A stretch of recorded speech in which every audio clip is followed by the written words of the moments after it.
दूसरों की UPSC success stories हमने हमेशा फिल्मों में देखी है, रील्स में देखी है, इवन रियल में भी देखी है। लेकिन अब टाइम है कि हम अपनी सक्सेस स्टोरी बनाएं और अपनी सक्सेस स्टोरी लिखना शुरू करें। और उस जर्नी को स्टार्ट करने का सबसे पहला कदम है इंडियन पॉलिटी को पढ़ना, समझना और अपने जहन में उतारना। इंडियन पॉलिटी क्यों इंपॉर्टेंट है?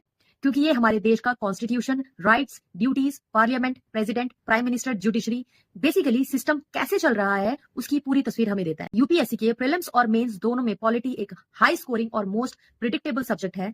प्रीलिम्स में लगभग 12 से 15% क्वेश्चंस यहीं से आते हैं और मेंस में आपकी एनालिटिकल थिंकिंग को चेक करने के लिए पॉलिटी एक मेजर रोल प्ले करता है। और सबसे बड़ी बात, इंडियन पॉलिटी सिर्फ एग्जाम के लिए नहीं बल्कि हर एक अवेयर और रिस्पॉन्सिबल सिटीजन के लिए जानना समझना जरूरी है। क्योंकि अगर आपको पता ही नहीं होगा कि देश कैसे चल रहा है तो कल को आप चेंज कैसे ला पाओगे। इसलिए पॉलिटी हमेशा यूपीएससी प्रिपरेशन का फाउंडेशन सब्जेक्ट, फाउंडेशन स्टोन माना गया है। तो अगले वीडियो में हम डिटेल में जानेंगे कॉन्स्टिट्यूशन कैसे बना, इसके बेसिक और सैलिएंट फीचर्स क्या हैं, और फिर स्टेप बाय स्टेप्स हम fundamental rights, duties, parliament, judiciary और ये सब कुछ पढ़ेंगे। दूसरे लोगों की तरह कहानियों को देखना बंद करते हैं। उन्हें देखकर मोटिवेट होना बहुत जरूरी है, लेकिन सिर्फ उन्हें देखते रहना, खुद से कुछ ना करना, ये एक टाइम वेस्ट है।